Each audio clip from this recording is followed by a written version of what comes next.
to Compliance Chronicles, where we learn from professionals shaping the world of compliance. I'm your host, Liisa Thomas, outside privacy and compliance counsel, an adjunct professor at Northwestern Law School, and a lifelong learner of organizational change. From personal journeys to hard-earned lessons, these are the chronicles that inspire and guide. Let's dive in. Welcome back. I am delighted to have another conversation with a leader in this space. Today, I'm joined by Shellie Dreistadt. So Shellie, if I'm going to turn it over to you to introduce yourself and to say briefly your current role. Sure, Lisa, thanks so much. I'm Shellie Dreistadt. I am the Chief Information Security Officer here at Papa John's. I've been here for about 3.5 years and have been in the field for about 25.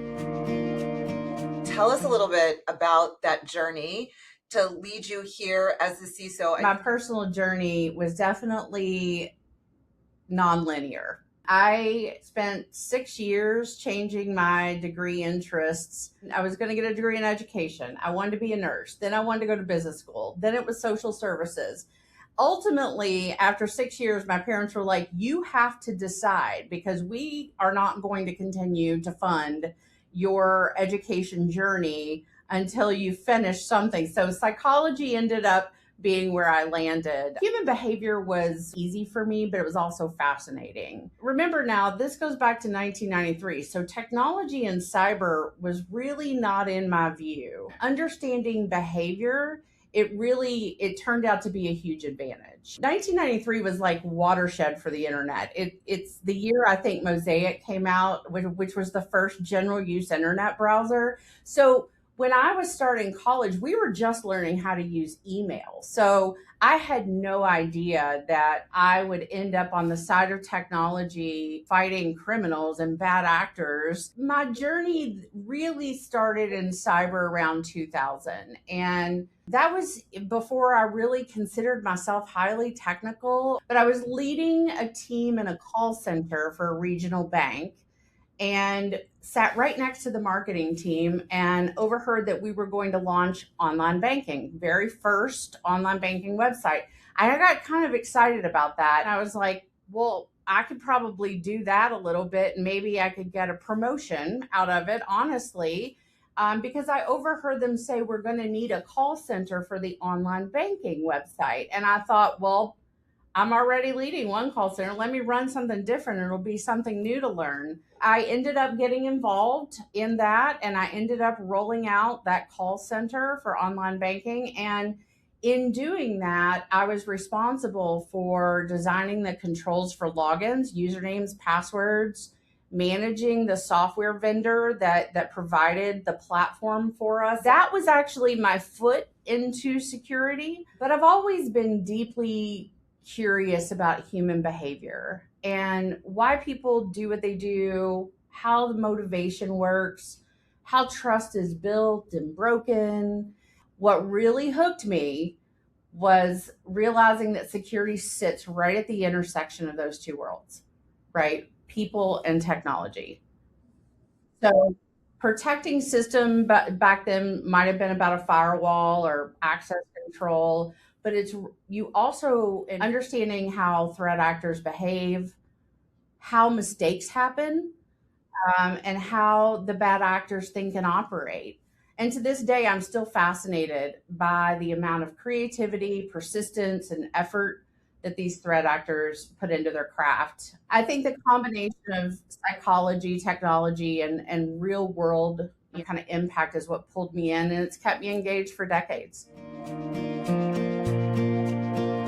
Let's shift to talking about challenges that you've faced. When I think about the challenges in this field, I mean, without hesitation, the most challenging aspect is the pace and the scale of change.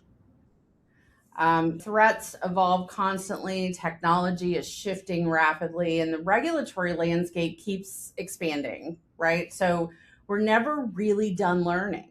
And that can be both exhausting and energizing, right? So from a leadership perspective, it means building teams that are resilient, curious, and adaptable. I can't rely on static skills of, 2-year old playbooks. You have to create room for learning while still running a highly operational program and keep those teams motivated. And I think another real challenge is navigating the complexity in privacy and security regulations. Lisa, this is where we partner with you to help us kind of navigate and translate those requirements so that we can execute something sustainable inside the org. We rely on you to help us interpret those requirements, pressure test the approach, and make sense of what really matters versus the noise. As a CISO, I had to stop trying to be the single point of safety. Designing controls so that the organization absorbs the risk, not my nervous system. Pushing ownership of risk into the business instead of carrying it myself. I cannot be solely responsible for the outcomes I can't control.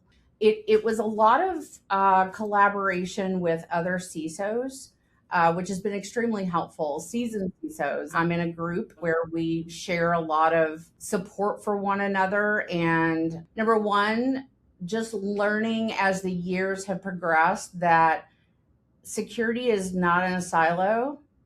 Privacy is not a silo. It's a business risk. And so I need the business to be involved because no one can take that on just themselves, or you're going to burn out, and it's not going to make your job very fun either. Right? So it's like finding that community, the external community of people going through what you're going through, then also bringing people internally on board that you can't do it. You have to be very clear about, here's what I mean when I say we have this vulnerability, right? It's not tech speak. We got to talk in the business terms. Here is the financial risk of not doing this thing. I think this sort of leads us to the next question, which is things from those challenges where you've learned and you've added to your toolkit throughout the years. That's a great question. The single biggest lesson I think I've learned over my career is resilience. And I think it's so necessary, both personally and professionally, right? In security, something is in cybersecurity, something's always going to go wrong. A control's going to fail, a risk is going to materialize, a decision will look perfect, that looks perfect in hindsight's flawed. Resilience means acknowledging that security is not about perfection. It's about preparation, response, and recovery. Why does a requirement exist? What is this risk we're trying to reduce? How do we implement it in a way that actually strengthens the business instead of slowing it down? I think being transparent, owning the gaps, learning quickly, continuously improving. I think when I feel safe or the team feels safe, raises concerns early, security outcomes will improve dramatically. And so the cultural piece is just as important as any technical control for me. So your sociology people background must help. Yeah, it does. I think about how I think about every single one of my team members every day. And I touch point every day with almost every single day with every one of them. How are you? Anything you need from me? Any blockers? People need to be able to vent, talk, strategize, talk about their personal things. And we have to have that connection. And I think that would be true in any role and for any leader. But in a high stakes, high stress, it can wear you down. And I think people need space to be human. I need to be very intentional and clear about what risks there are and what we need to be tackling and prioritizing for, and not just checking boxes and not going to bed at night, staying up all night worrying. Bad things are going to happen. What we've done is we've exercised enough of a response that we know what needs to happen when the bad thing shows up at the door, right? Right. And you can't tell what that bad thing is going to be. So you've got to exercise that muscle of working together. any parting advice that you can share from the challenges and the lessons that you have, the challenges you faced and the lessons you've learned? This is true for regardless of your role, but as a leader, staying curious and staying human is really important to me. This field in particular can sometimes over-index on technology, and I think great security leaders understand people, communication, and business context just as deeply. So don't be afraid to say, I don't know, and don't lose your sense of wonder. The threats will keep changing, the regulations will keep evolving, the tools will keep improving or changing.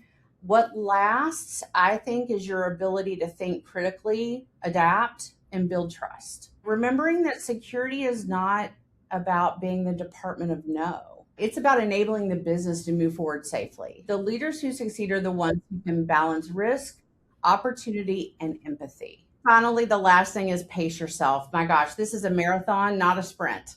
Resilience isn't just a program principle, it's a career strategy. That's my parting advice. Shellie, we're going to stay curious, we're going to pace ourselves, and we're going to remember the people. Thank you so much for making the time to talk to me. Liisa, thanks so much. I appreciate it. I hope you enjoyed this episode of Compliance Chronicles, where we look for guidance and inspiration from the personal journeys of compliance professionals.